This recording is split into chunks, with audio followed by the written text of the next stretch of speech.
So இது வரைக்கும் நம்ம என்ன பார்த்தோம் அப்படின்னா 6th இருக்கிற செகண்ட் லெசனோட ஃபர்ஸ்ட் ஆஃப் பார்த்துட்டோம். ஃபர்ஸ்ட் லெசன், அதாவது 6th இருக்கிற செகண்ட் டேர்மில் ஃபர்ஸ்ட் லெசன் தேசிய சின்னங்கள் அப்படிங்கிற லெசனோட ஃபர்ஸ்ட் ஆஃபில் என்னென்ன கொடுத்துருக்காங்கன்னு லைன் பை லைனாக பார்த்துட்டோம். ஸோ ஃபஸ்ட்டு செந்தாமரை மலர் தான் இந்தியாவோட தேசிய மலர். அப்புறம் மயில், தமிழ்நாட்டில் புதுக்கோட்டை மாவட்டத்தில் விராலி மலையில் மயில்களுக்கான சரணாலயம் இருக்குதுன்னு சொல்லிட்டாங்க. குறுநில மன்னன் பேகன் மயிலுக்கு போர்வை போத்துனவங்க. அப்புறம் மயிலில் நிறைய பாரம்பரியத்துலேயும் கலைகள்லையும் மயிலுக்கு நீண்ட காலமாக இடம் இருந்திருக்கு. அழகும் கம்பீரமும் நிறைந்த பறவை.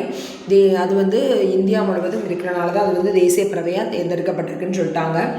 அதுக்கப்புறம் கரியாள்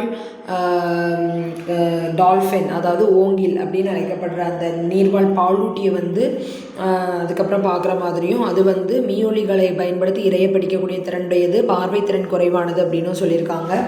அதுக்கப்புறமா கங்கை நதிப்புறத்து கோதுமை பண்டம் அப்படின்னு பாரதியாரால் பாராட்டப்பட்ட கங்கை நதி 25 கிலோமீட்டர் தொலைவுக்கு பாயக்கூடியது. இந்தியாவின் நீளமான நதியாகவும் இருக்குது.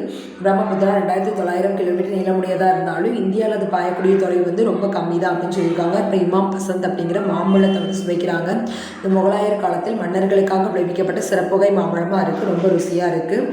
அதுக்கப்புறமா ஆலமரம், ரொம்ப பெரிய ஆலமரம் ஒன்று காட்டுக்கு நடுவில் பார்க்காங்க. கொல்கத்தாவின் ஔரா பகுதியில் தாவரவியல் பூங்காவில், இந்திய தாவரவியல் பூங்காவில் உள்ள உலக சாதனை படைத்த ஆலமரத்தை போன்று பெரிய ஆலமரமாக இருக்குது.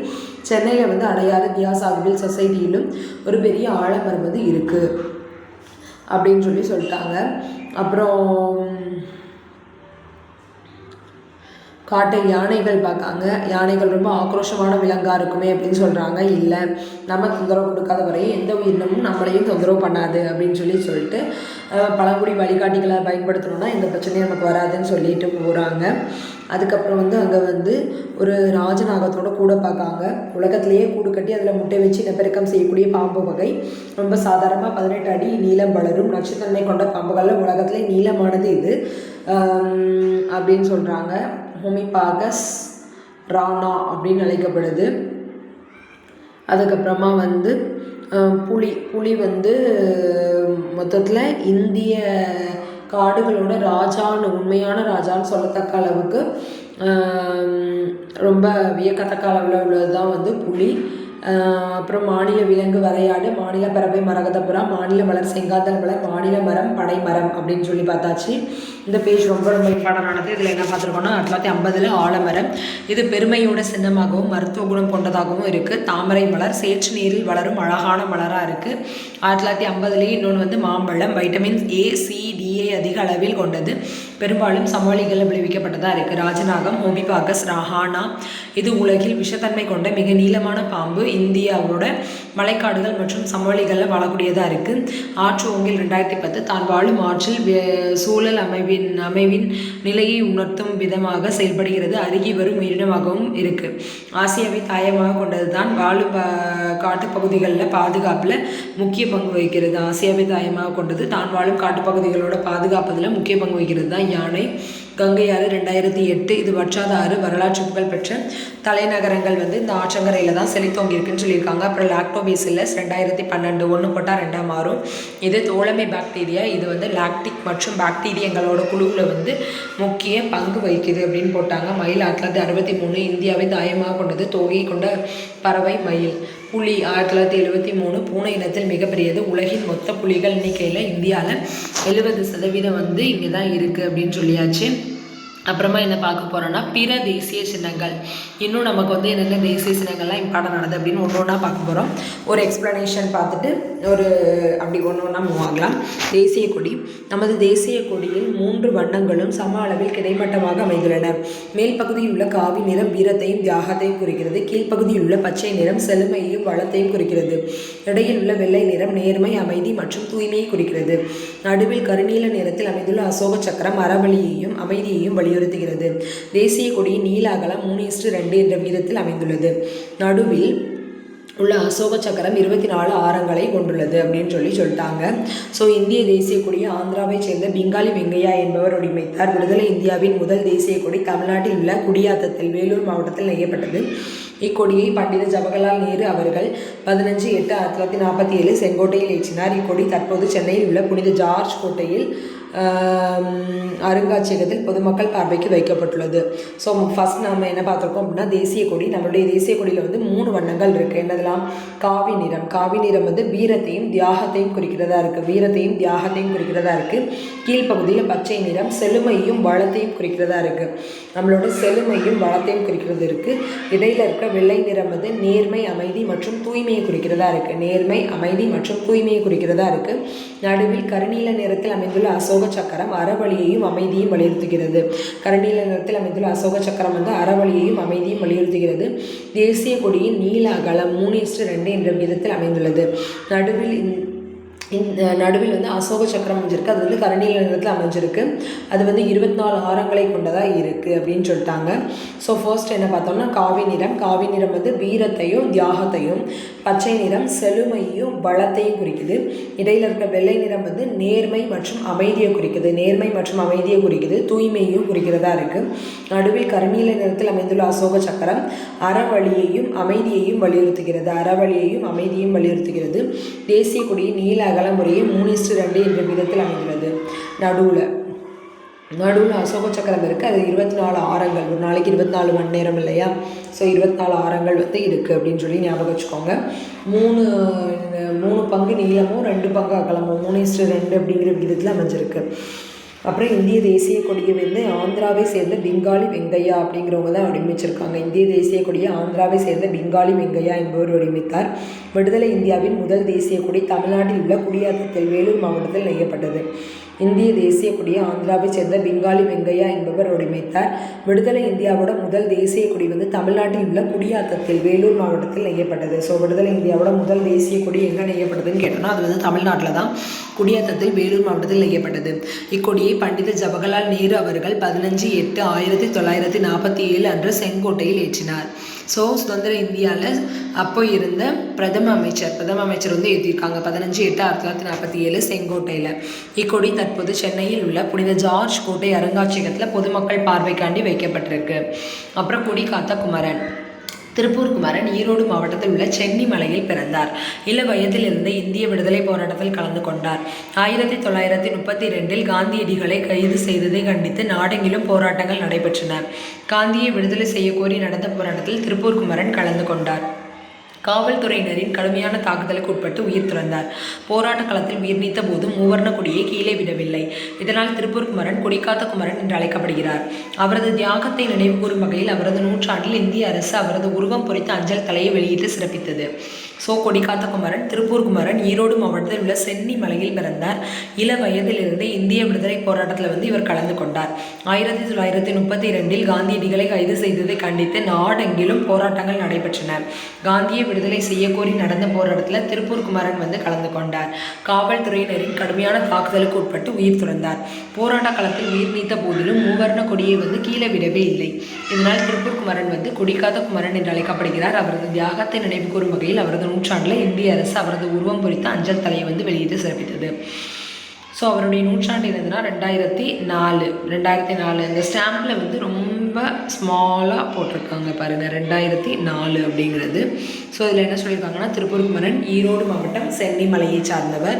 சிறு வயதிலிருந்து விடுதலை போராட்டத்தில் கலந்துக்கிட்டார். 1932 காந்தியடிகளை கைது செய்ததை எதிர்த்து நாடெங்கிலும் போராட்டம் நடந்ததில் திருப்பூர் குமரனும் பங்கு பெற்றார். அப்போ வந்து காவல்துறையினரோட கடுமையான தாக்குதலுக்கு உட்பட்டு இறந்துட்டார். ஆனாலும் கூட மூவர்ண கொடியை கீழே விடவே இல்லை. இதனால் திருப்பூர் குமரன் வந்து கொடிக்காத்த குமரன் அப்படின்னு சொல்கிறோம். அவரது தியாகத்தை நினைவு கூறும் வகையில் அவரது 100ஆண்டில் இந்திய அரசு அவரது உருவம் பொறித்த அஞ்சல் தலை ஒன்று வெளியிட்டிருக்கு. எந்த 100ஆண்டுனா 2004. ஸோ அவரோட பிறந்த வருஷம் எப்போவா இருக்கும்னா 1904 இருக்கலாம். தேசிய இலச்சினை. சாரநாத் அசோக தூணின் உச்சியில் அமைந்திருக்கும் 4முக சிங்கம் இந்தியாவின் தேசிய இலச்சினையாக ஜனவரி 26, 1950 ஏற்றுக்கொள்ளப்பட்டது. தேசிய கொடி எப்போ ஏற்றுக்கொள்ளப்பட்டதுன்னு அவங்க வந்து மென்ஷன் பண்ணவே இல்லை. ஆனால் தேசிய இலச்சினை வந்து ஜனவரி 26, 1950 ஏற்றுக்கொள்ளப்பட்டதுன்னு சொல்லி அவங்க மென்ஷன் பண்ணியிருக்காங்க. இதன் அடிப்பகுதியில் சத்தியமேவ ஜெயதே என பொறிக்கப்பட்டுள்ளது. வாய்மையை வெல்லும் என்பது இதன் பொருளாகும். தேசிய இலச்சினை மேல் பகுதி அடிப்பகுதி என 2 பகுதிகளை கொண்டது. மேல் பகுதியில் 4 சிங்க உருவங்கள் ஒன்றுக்கொன்று பின்பக்கமாக பொருந்தியிருக்குமாறு வட்ட வடிவமான பீடத்தில் அமைக்கப்பட்டுள்ளது. நமது இலச்சினையில் 3 சிங்க உருவங்களை மட்டுமே காண இயலும். அடிப்பகுதியில் யானை அப்படிங்கிறது ஆற்றல், குதிரை வந்து வேகம், குதிரை வந்து வேகம், காளை வந்து கடின உழைப்பு, சிங்கம் வந்து கம்பீரம் ஆகிய உருவங்கள் அமைந்துள்ளன. இவ்வுருவங்களுக்கிடையே தர்ம சக்கரம் அமைந்துள்ளது. இந்த லட்சணை இந்திய அரசின் அலுவல் முறை கடித முகப்புகளிலும் இந்திய நாணயங்களிலும் கடவு சீட்டுகளிலும் பயன்படுத்தப்படுகின்றன. அசோகர் காலத்தில் சாரநாத் தூணின் உச்சியில் அமைந்திருந்த நான்முக சிங்கம் தற்போது சாரநாத் அருங்காட்சியகத்தில் பாதுகாக்கப்படுகிறது. ஸோ தேசிய லட்சணையில் என்ன சொல்லியிருக்காங்கன்னா, சாரநாத் அசோக தூணோட உச்சியில் அமைந்திருந்த நான்முக சிங்கம் இந்தியாவின் தேசிய லட்சணையாக ஜனவரி 26, 1950 வந்து ஏற்றுக்கொள்ளப்பட்டிருக்கு. ஸோ தேசிய லட்சணை சாரநாத் அசோக தூணில் உச்சியில் இருந்த நான்முக சிங்கம் இதில் வந்து சத்தியமேவ ஜெயதே அப்படின்னு அடியில் பொறிக்கப்பட்டிருக்கு. அதுக்கு மீனிங் வந்து வாய்மையே வெல்லும். தேசிய லட்சணையோட மேல் பகுதி அடிப்பகுதி 2 பகுதியாக வந்து பிரிச்சிருக்காங்க. மேல் பகுதியில் 4 சிங்க உருவங்கள் வந்து ஒன்றுக்கொன்று பின்பக்கமாக பொருந்தி இருக்குமாறு வட்ட வடிவத்தில் பீடத்தில் அமைக்கப்பட்டிருக்கு. நமது லட்சணையில் 3 சிங்க உருவங்களை மட்டுமே நம்ம காண இயலும். அடிப்பகுதியில் யானை இருக்குது. யானை வந்து ஆற்றல், குதிரை வந்து வேகம், காளை வந்து கடின உழைப்பு, சிங்கம் வந்து கம்பீரம் ஆகிய உருவங்கள் அமைந்துள்ளன. இவ்வுருவங்களுக்கிடையே தர்ம சக்கரம் அமைந்துள்ளது. இந்த லட்சணை இந்திய அரசின் அலுவல் முறை கடித முகப்புகளிலும் இந்திய நாணயங்களிலும் கடவுச்சீட்டுகளிலும் பயன்படுத்தப்படுகின்றன. அசோகர் காலத்தில் சாரநாத் தூணின் உச்சியில் அமைந்திருக்கும் நான்முக சிங்கம் தற்போது சாரநாத் அருங்காட்சியகத்தில் பாதுகாக்கப்படுகிறது. அசோகர் காலத்தில் சாரநாத் தூணின் உச்சியில் அமைந்திருந்த நான்முக சிங்கம் தற்போது சாரநாத் அருங்காட்சியகத்தில் வந்து பாதுகாக்கப்படுகிறது. அசோகர் காலத்தில் சாரநாத் தூணின் உச்சியில் அமைந்திருந்த நான்முக சிங்கம் தற்போது சாரநாத் அருங்காட்சியகத்தில் வந்து பாதுகாக்கப்படுகிறது. தேசிய கீதம் ஜனகண மன நமது தேசிய கீதமாகும். இது இந்தியாவின் இறையாண்மை மற்றும் ஒருமைப்பாட்டுக்கு அடையாள சின்னமாக விளங்குகிறது. இப்பாடல் ரவீந்திரநாத் தாகூரால் வங்க மொழியில் எழுதப்பட்டது. இதன் ஹிந்தி மொழியாக்கம் ஜனவரி 24, 1950 இந்திய அரசியலமைப்பு சட்டசபையால் தேசிய கீதமாக ஏற்றுக்கொள்ளப்பட்டது. 1911 டிசம்பர் 27ஆம் நாள் கொல்கத்தாவில் நடைபெற்ற இந்திய தேசிய காங்கிரஸ் மாநாட்டின் போது இப்பாடல் முதலாக பாடப்பட்டது. டிசம்பர் 27, 1911 கொல்கத்தா இந்திய தேசிய காங்கிரஸ் மாநாட்டின் போது, காங்கிரஸ் மாநாடுகள் மேக்சிமம் வந்து டிசம்பரில் தான் நடக்கும். அந்த டிசம்பர் 25க்கு அப்புறமா 26, 27 தான் மேக்ஸிமம் நடக்கும். ஸோ டிசம்பர் 27 1911 தான் இந்திய தேசிய காங்கிரஸ் மாநாட்டில் இந்த பாட்டு வந்து ஃபஸ்ட்டு பாடப்பட்டிருக்கு. ஃபஸ்ட்டு 1 பாடும்போது பின்பற்ற வேண்டியன. இக்கீதத்தை சுமார் 52 வினாடிகளில் பாட இசைக்க வேண்டும். பாடும் பொழுது அனைவரும் எவ்வித அசைவுகளும் இன்றி நேராக நிற்க வேண்டும். பொருள் புரிந்து சரியாக பாட வேண்டும் அப்படின்னு சொல்லியிருக்காங்க. ஸோ இதில் வந்து தேசிய கீதம் ஜனகணமன நமது தேசிய கீதமாகும். இது இந்தியாவின் இறையாண்மை மற்றும் ஒருமைப்பாட்டுக்கு அடையாள சின்னமாக விளங்குகிறது. இப்பாடல் ரவீந்திரநாத் தாகூரால் வங்க மொழியில் எழுதப்பட்டது. ஸோ ரவீந்திரநாத் தாகூர் வங்க மொழியில் எழுதியிருக்காரு. இதன் ஹிந்தி மொழியாக்கம் ஜனவரி 24, 1950 இந்திய அரசியலமைப்பு சபையால் தேசிய கீதமாக ஏற்றுக்கொள்ளப்பட்டது. இதனோட ஹிந்தி மொழியாக்கம் 1950 ஜனவரி 24 அன்னைக்கு இந்திய அரசியலமைப்பு சபையால் தேசிய கீதமாக ஏற்றுக்கொள்ளப்பட்டது. 1911 டிசம்பர் 27 கொல்கத்தா காங்கிரஸ் மாநாட்டில் இந்திய தேசிய காங்கிரஸ் மாநாட்டில் முதல்ல இந்த பாட்டு பாடப்பட்டுச்சு. பாடும்போது பின்பற்ற வேண்டியன இக்கீதத்தை சுமார் 52 வினாடிகள் பாட அல்லது இசைக்க வேண்டும். பாடும் பொழுது அனைவரும் எவ்வித அசைவுகளும் இன்றி நேராக நிற்க வேண்டும். பொருள் புரிந்து சரியாக பாட வேண்டும். தேசிய பாடல் வந்தே மாதரம். வங்க எழுத்தாளர் பக்கிம் சந்திர சட்டர்ஜி எழுதிய வந்தே மாதரம் பாடலின் முதல் பத்தி விடுதலை போராட்டத்தில் முக்கிய பங்களித்தது. இதன் காரணமாக தேசிய கீதத்திற்கு இணையான தேசிய பாடல் என்ற சிறப்பு இப்பாடலுக்கு அளிக்கப்படுகிறது என இந்திய அரசியலமைப்பு சட்ட நிர்ணய மன்ற தலைவரும் மேனாள் குடியரசுத் தலைவருமான ராஜேந்திர பிரசாத் 1950 ஜனவரி 24ஆம் நாள் அறிவித்தார். இப்பாடல் ஆனந்த மடம் என்னும் நாவலிலிருந்து எடுக்கப்பட்டது. வங்க எழுத்தாளர் பங்கிம் சந்திர சட்டர்ஜி எழுதிய வந்தே மாதரம் பாடலின் முதல் பத்தி விடுதலை போராட்டத்தில் முக்கிய பங்களித்தது. இதன் காரணமாக இந்திய தேசிய கீதத்துக்கு இணையான தேசிய பாடல் என்ற சிறப்பு இப்பாடலுக்கு அளிக்கப்படுகிறது என இந்திய அரசியலமைப்பு சட்ட நிர்ணய மன்ற தலைவரும் மேனாள் குடியரசுத் தலைவருமான ராஜேந்திர பிரசாத் ஜனவரி 24, 1950 அன்று அறிவித்தார். ஸோ இந்த பாடல் வந்து ஆனந்த மடம் அப்படிங்கிற நாவலிலிருந்து எடுக்கப்பட்டது. வந்தே மாதரம் அப்படிங்கிற பாடல் வங்க எழுத்தாளர் பக்கிம் சந்திர சட்டர்ஜி அப்படிங்கிறவங்க ஃபஸ்ட் எழுதியிருக்காங்க.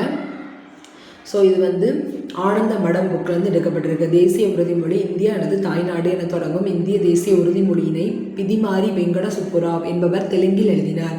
இந்தியா எனது தாய்நாடு என தொடங்கும் நமது இந்திய தேசிய உறுதிமொழியை பிதி மாரி வேங்கட சுப்பராவ் அப்படிங்கிறவங்க வந்து தெலுங்கு மொழியில் ஃபஸ்ட்டு எழுதியிருக்காங்க. தேசிய நுண்ணுயிரி நாம் அன்றாடம் சாப்பிடும் தயிர் பாலிலிருந்து உருவாக பயன்படுவது லாக்டோபெசில்லஸ் டெல்புருக்கி என்னும் நுண்ணுயிர். 2012ஆம் ஆண்டில் இது தேசிய நுண்ணுயிரியாக அங்கீகரிக்கப்பட்டது. இந்த பாக்டீரியா வேதிவினை புரிந்து பாலில் இருக்கும் புரதத்தை மாற்றுவதால் தயிர் கிடைக்கிறது. தயிர் செரிமானத்துக்கும் வயிற்று கோளாறுக்கும் குளிர்ச்சி தருவதற்கும் என அறியப்பட்டது. அதாவது என்ன சொல்லியிருக்காங்கன்னா, தேசிய நுண்ணுயிரி நாம் அன்றாடம் சாப்பிடும் தயிர் பாலில் இருந்து உருவாக்க பயன்படுவது லாக்டோபேசில்லஸ் டெல்புருக்கி என்னும் நுண்ணுயிர் 2012ஆம் ஆண்டில் தேசிய நுண்ணுயிரியாக அங்கீகரிக்கப்பட்டது. இந்த பாக்டீரியா வேதிவினை புரிந்து பாலில் இருக்கும் புரதத்தை மாற்றுவதால் தயிர் கிடைக்கிறது. தயிர் செரிமானத்திற்கும் வயிற்று கோளாறுகளுக்கும் குளிர்ச்சி தருவதற்கும் அறியப்பட்டது. அதாவது தேசிய நுண்ணுயிரி நம்ம அன்றாடம் சாப்பிடக்கூடிய தயிர் பாலிலிருந்து உருவாகுது. இதில் வந்து லாக்டோபேசில்லஸ் டெல்புருக்கி அப்படிங்கிற நுண்ணுயிர் வந்து இருக்குது. 2012ஆம் ஆண்டில் இது தேசிய நுண்ணுயிரியாக அங்கீகரிக்கப்பட்டது. இந்த பாக்டீரியா வந்து வேதிவினை புரிந்து பாலில் இருக்கும் புரதத்தை மாற்றுவதால் தயிர் கிடைக்கிறது. தயிர் வந்து செரிமானத்துக்கும் வயிற்று கோளாறுகளுக்கும் குளிர்ச்சி தருவதற்கும்னு அறியப்பட்டது. இந்தியாவில் அதிகாரப்பூர்வ பணத்தின் பெயர் ரூபாய். 16ஆம் நூற்றாண்டில் மன்னர் ஷெர்ஷா சூரி வெளியிட்ட வெள்ளி நாணயத்திற்கு ரூபியா என்று பெயர். அதுவே ரூபாய் என்று மருவியுள்ளது. ரூபாய்க்கான சின்னம் வந்து அந்த ருப்பீஸோட சின்னம். இந்த சின்னத்தை 2010 வடிவமைத்தவர் தமிழகத்தைச் சேர்ந்த டி. உதயகுமார் ஆவார். டி. உதயகுமார் 2010 அந்த டைமில் தான் வந்து டி. உதயகுமார் அப்படிங்கிறவங்க வந்து ஃபேமஸ். எதுக்காண்டி ஃபேமஸ்னால் அந்த கூடன்குளம் அணு உலை பிரச்சனையில் கொஞ்சம் ஃபேமஸாக இருந்தாங்க 2010. ஸோ அதை ஞாபகம் வச்சு அவங்க தான் நம்ம இந்தியாவோட அதிகாரப்பூர்வ பணத்துக்கு வந்து அந்த சிம்பிளை வந்து வடிவமைச்சாங்க. ஞாபகம் வச்சுக்கோங்க ஃப்ரெண்ட்ஸ். இந்தியாவோட அதிகாரப்பூர்வ பணத்தின் பெயர் ரூபாய். 16ஆம் நூற்றாண்டில் மன்னர் ஷெர்ஷா சூரி வெளியிட்ட வெள்ளி நாணயத்துக்கு வந்து ரூபியா அப்படின்னு சொல்லி பெயர். இதுவே ரூபாய் என மருவியுள்ளது. ரூபாய்க்கான சின்னம் வந்து அந்த ருப்பீஸோட சிம்பல். இந்த சின்னத்தை 2010ஆம் ஆண்டு வடிவமைத்தவர் தமிழகத்தை சேர்ந்த டி. உதயகுமார் ஆவார். தேசிய நாட்காட்டி. பேரரசர் கனிஷ்கர் காலத்தில் கிபி 78 சக ஆண்டு முறை தொடங்கியது. இளவேனில் கால சமபகல் சம இரவு நாளான மார்ச் 22 அன்று இந்த தொடங்குகிறது. லீப் ஆண்டுகளில் இது மார்ச் 21 அமையும். சக ஆண்டு முறையை நமது தேசிய நாட்காட்டி பின்பற்றுகிறது. பிரபலமான இயல்பியலாளர் மேக்நாத் சாஹா தலைமையிலான நாட்காட்டி சிறப்பு குழுவின் பரிந்துரையின் பேரில் 1957 மார்ச் 22 முதல் தேசிய நாட்காட்டி ஏற்றுக்கொள்ளப்பட்டது. பல்வேறு வேறுபாடுகளை கொண்ட இந்திய மக்களிடையே நாட்டுப்பற்றையும் ஒற்றுமை உணர்வையும் வளர்த்தெடுப்பதில் தேசிய சின்னங்கள் முக்கிய பங்கு வகிக்கின்றன. ஸோ தேசிய நாட்காட்டி அப்படிங்கிறது என்னென்னா, பேரரசர் கனிஷ்கர் காலத்தில் கிபி 78 சக ஆண்டு முறை தொடங்கியது. இளவெனில் சம இரவு சமப்பாக்கள் நாளான மார்ச் 22 அன்று இது வந்து தொடங்குது. லீப் ஆண்டு இது மார்ச் 21 அமையும். சக ஆண்டு முறையினை நமது தேசிய நாட்காட்டி பின்பற்றுகிறது. பிரபலமான இயல்பியலாளர் மேக்நாத் சாஹா தலைமையிலான நாட்காட்டி சீரமைப்பு குழுவின் பரிந்துரையின் பேரில் 1957 மார்ச் 22 முதல் தேசிய நாட்காட்டி ஏற்றுக்கொள்ளப்பட்டது. அதாவது 10 வருஷத்துக்கு அப்புறம் 1947 சுதந்திரம், 10 வருஷத்துக்கு அப்புறமா பேரரசர் கனிஷ்கர் காலத்தில் நம்ம ஃபாலோ பண்ண அந்த தேசிய நாட்காட்டி வந்து சக ஆண்டு முறையை நம்மளும் ஃபாலோ பண்ணலாம் அப்படின்னு சொல்லி 1957 மார்ச் 22 முதல் தேசிய நாட்காட்டி ஏற்றுக்கொள்ளப்பட்டது. பல்வேறு வேறுபாடுகளை கொண்ட இந்திய மக்களிடையே நாட்டுப்பற்றையும் ஒற்றுமை உணர்வையும் வளர்த்தெடுப்பதில் தேசிய சின்னங்கள் முக்கிய பங்கு வகிக்கின்றன. அப்புறமா தேசிய விடுமுறை நாட்களோட பாடம் முடிஞ்சிருது ஃப்ரெண்ட்ஸ். தேசிய விடுமுறை நாட்கள் என்ன சொல்கிறாங்கன்னா, சுதந்திர நாள். ஒவ்வொரு ஆண்டும் ஆகஸ்ட் 15ஆம் தேதி இந்திய சுதந்திர நாள் ஆகும். ஆங்கிலேயர்களுக்கு எதிரான விடுதலை போராட்டத்தில் நாடு விடுதலை பெற்ற நாள் அது. உலகின் மிகப்பெரிய ஜனநாயக நாடு உதித்த நாளாகவும் கருதப்படுகிறது. நாடு விடுதலை பெற்ற நாளன்று மகாகவி பாரதியாரின் ஆடுவோமே பாடுவோமே ஆனந்த சுதந்திரம் அடைந்து விட்டோம் என்று ஆடுவோமே என்ற பாடலை அகில இந்திய வானொலியில் பாடிய பெருமை பெற்றவர் மறைந்த கர்நாடக இசை பாடகி டி.கே. பட்டம்மாள். சுதந்திர நாள் இன்றைக்கும் நாடெங்கும் கோலாகலமாக அனைத்து தரப்பினராலும் கொண்டாடப்பட்டு வருகிறது. அன்றைக்கு நாட்டின் பிரதமர் டெல்லி செங்கோட்டையில் கொடியேற்றுவது முக்கிய நிகழ்வு ஆகும். ஸோ இதில் என்ன சொல்லியிருக்காங்கன்னா, தேசிய விடுமுறை நாட்கள் சுதந்திர நாள். ஒவ்வொரு ஆண்டும் ஆகஸ்ட் 15ஆம் தேதி இந்திய சுதந்திர நாள் ஆகும். ஆங்கிலேயர்களுக்கு எதிரான விடுதலை போராட்டத்தில் நாடு விடுதலை பெற்ற நாளாக இருக்குது. விடுதலை பெற்ற நாள் அது உலகின் மிகப்பெரிய ஜனநாயக நாடு உதித்த நாளாகவும் கருதப்படுகிறது. நாடு விடுதலை பெற்ற நாள் என்று மகாகவி பாரதியாரோட ஆடுவோமே பள்ளு பாடுவோமே ஆனந்த சுதந்திரம் அடைந்து விட்டோம் என்று ஆடுவோமே என்ற பாடலை அகில இந்திய வானொலியில் பாடிய பெருமையை பெற்றவர் மறைந்த கர்நாடக இசை பாடகி டி.கே. பட்டம்மாள் ஆவார். சுதந்திர நாள் இன்றைக்கும் நாடெங்கும் கோலாகலமாக அனைத்து தரப்பினராலும் கொண்டாடப்பட்டு வருகிறது. அன்றைக்கு நாட்டின் பிரதமர் டெல்லி செங்கோட்டையில் கொடியேற்றுவது முக்கிய நிகழ்வு ஆகும் அப்படின்னு சொல்லி முடிச்சிட்டாங்க. அதாவது டெல்லி செங்கோட்டையில் சுதந்திர நாள் அன்னைக்கு கொடியேற்றுவர் யார் அப்படின்னு சொல்லி கேட்கலாம். இது வந்து பிரதமர் தான் வந்து கொடியேற்றுறாங்க. அப்புறம் குடியரசு நாள் என்னென்ன ஃபங்க்ஷன்னா 1950 ஜனவரி 26 இந்திய குடியரசு நாளாக அறிவிக்கப்பட்டது. அதை கொண்டாடும் வகையில் ஒவ்வொரு ஆண்டும் குடியரசு நாள் கொண்டாடப்படுகிறது. இந்திய அரசியல் சாசனம் நடைமுறைக்கு வந்த நாளே குடியரசு நாள். 1947 நாடு விடுதலை பெற்றாலும் அதற்கு பிறகும் பிரிட்டன் அரசியே இந்தியாவின் கௌரவ தலைவராக இருந்து வந்தார். குடியரசு நாடாக அறிவிக்கப்பட்ட பிறகு நாட்டின் முதல் குடிமகன் குடியரசுத் தலைவர் ஆவார். குடியரசு நாளில் அவர் டெல்லி கர்த்தவ்யாபாத்தில் கடமை பாதை தேசிய கொடியை ஏற்றுவார். கர்த்தவ்யாபாத் இதுதான் வந்து அன்னைக்கும் கர்த்தவ்யாபாத்தில் கடமை பாதையில் தேசிய கொடியை ஏற்றுவார். ஸோ இவர் வந்து குடியரசு நாளில் டெல்லியில் கர்த்தவ்யாபாத்தில் கடமை பாதையில் தேசிய கொடியை ஏற்றுறாரு. அதே இது இங்கே வந்து செங்கோட்டையில் ஏற்றுறாங்க. இன்னைக்கு சுதந்திர தினத்தன்னைக்கு செங்கோட்டையிலையும் குடியரசு தினத்தன்னைக்கு கர்த்தவ்யாபாத் கடமை பாதையில் தேசிய கொடி ஏற்றப்படுது. இந்திய குடியரசு நாளின் 3வது நாளான ஜனவரி 29 அன்று பாசறைக்கு திரும்புதல் என்ற விழா சிறப்பாக நடைபெறும். அந்நாளில் தரைப்படை, கடற்படை, விமானப்படையை சேர்ந்த இசைக்குழுவினர் நிகழ்ச்சிகளை நடத்துவார்கள். குடியரசுத் தலைவர் நிகழ்வின் முதன்மை விருந்தினர் ஆவார். இவ்விழாவின் ஒரு பகுதியாக மாலை 6 மணிக்கு குடியரசுத் தலைவர் மாளிகை மின் விளக்குகளால் அலங்கரிக்கப்படும். ஸோ குடியரசு தினத்தன்னைக்கு 1950 ஜனவரி 26 இந்தியா குடியரசு நாடாக அறிவிக்கப்பட்டது. அதை கொண்டாடும் வகையில் ஒவ்வொரு ஆண்டும் குடியரசு நாள் கொண்டாடப்படுகிறது. இந்திய அரசியல் சாசனம் நடைமுறைக்கு வந்த நாளே குடியரசு நாள். 1947 நாடு விடுதலை பெற்றுவிட்டாலும் அதற்கு பிறகும் பிரிட்டன் அரசியே இந்தியாவின் கௌரவ தலைவராக இருந்து வந்தார். குடியரசு நாடாக அறிவிக்கப்பட்ட பிறகு நாட்டின் முதல் குடிமகன் குடியரசுத் தலைவர் ஆவார். குடியரசு நாளில் அவர் டெல்லி கர்த்தவ்யாபாத்தில் கடமை பாதையில் தேசிய கொடி வந்து ஏற்றுவார். குடியரசு நாளில் வந்து அவர் டெல்லி கர்த்தவ்யாபாத்தில் வந்து கடமை பாதையில் வந்து தேசிய கொடியை ஏற்றுவார். இந்திய குடியரசு நாளின் 3வது நாளான ஜனவரி 29 அன்று பாசறைக்கு திரும்புதல் என்ற விழா சிறப்பாக நடைபெறும். அந்நாளில் தரைப்படை, கடற்படை, விமானப்படையைச் சேர்ந்த இசைக்குழுவினர் நிகழ்ச்சிகளை நடத்துவர். குடியரசுத் தலைவர் நிகழ்வின் முதன்மை விருந்தினர் ஆவார். இவ்விழாவின் ஒரு பகுதியாக மாலை 6 மணிக்கு குடியரசுத் தலைவர் மாளிகை வந்து மின் விளக்குகளால் அலங்கரிக்கப்படும். மாலை 6 மணிக்கு காந்தி ஜெயந்தி. தேசத்தந்தை மகாத்மா காந்தியின் பிறந்த நாளான அக்டோபர் 2 தேசிய நாட்கள் ஒன்றாக அங்கீகரிக்கப்பட்டு கொண்டாடப்படுகிறது. காந்தியின் பிறந்த நாளை சர்வதேச அகிம்சை நாளாக 2007 வந்து ஐநா சபை வந்து அங்கீகரித்து கொண்டாடி வருகிறது. கரியால் முதலை, கங்கை முதலை, ஆற்று ஓங்கில் கங்கையில் வாழும் டால்ஃபின், மீ ஒளி, கேலா ஒளி அலைகள் அப்படின்னு சொல்லி எக்ஸ்ப்ளனேஷன் கொடுத்துருக்காங்க. மீள் பார்வை, புக் பேக் கொஸ்டின்லாம் இன்னொரு நாள் பார்க்கலாம் ஃப்ரெண்ட்ஸ். ஸோ தேசிய விழாக்களில் 3 தான். தேசிய விடுமுறை நாட்களில் ஃபஸ்ட்டு சுதந்திர நாள் ஆகஸ்ட் 15, 1947 செலிப்ரேட் பண்ணிகிட்டு இருக்கோம். அன்றைக்கி உலகத்தில் மிகப்பெரிய ஜனநாயக நாடு உதித்த நாளாக இருக்குது. ஆடுவோமே பள்ளு பாடுவோமே ஆனந்த சுதந்திரம் அடைந்து விட்டோம் என்று அப்படிங்கிற பாடலை அகில இந்திய வானொலியில் பாடினவர் யாருன்னா டி.கே. பட்டம்மா. கர்நாடக இசை பாடகியாக இருக்காங்க டி.கே. பட்டம்மா. அப்புறம் டெல்லியில் வந்து செங்கோட்டையில் பிரதமர் வந்து கொடியேற்றுவாங்க. அன்றைக்கி குடியரசு நாள் வந்து கடமை பாதை கர்த்தவ்யாபாத்தில் வந்து தேசிய கொடி ஏற்றப்படுது. யாரால்? குடியரசுத் தலைவரால். 1950 ஜனவரி 26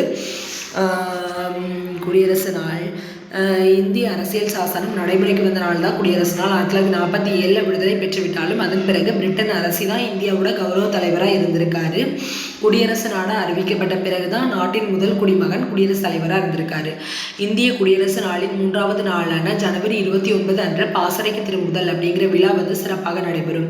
அந்நாளில் தரைப்படை, கடற்படை, விமானப்படையை சேர்ந்த இசைக்குழுவினர் நிகழ்ச்சிகளை நடத்துவார்கள். குடியரசுத் தலைவர் நிகழ்வின் முதன்மை விருந்தினர் ஆவார். இவ்விழாவின் ஒரு பகுதியாக மாலை 6 மணிக்கு குடியரசுத் தலைவர் மாளிகை மின் விளக்குகளால் அலங்கரிக்கப்படும். காந்தி ஜெயந்தி. தேசிய தந்தை காந்தி ஜெயந்தி மகாத்மா காந்தியோட பிறந்த நாளான அக்டோபர் 2 தேசிய நாட்களில் ஒன்று அங்கீகரிக்கப்பட்டிருக்கு. காந்தியோட பிறந்த நாளை சர்வதேச அகிம்சை நாளாக நம்ம இன்னைக்கு வரை கொண்டாடிட்டு இருக்கோம். 2007 வந்து அங்கீகரிக்கப்பட்டு ஐநா சபையால் அது வந்து ஃபாலோ பண்ணப்பட்டிருக்கு. சர்வதேச அகிம்சை நாளாக இன்னைக்கு வரை நம்ம கொண்டாடிட்டு இருக்கோம் அப்படின்னு சொல்லி முடிச்சிட்டாங்க ஃப்ரெண்ட்ஸ். தேங்க்யூ ஃபார் வாட்சிங்.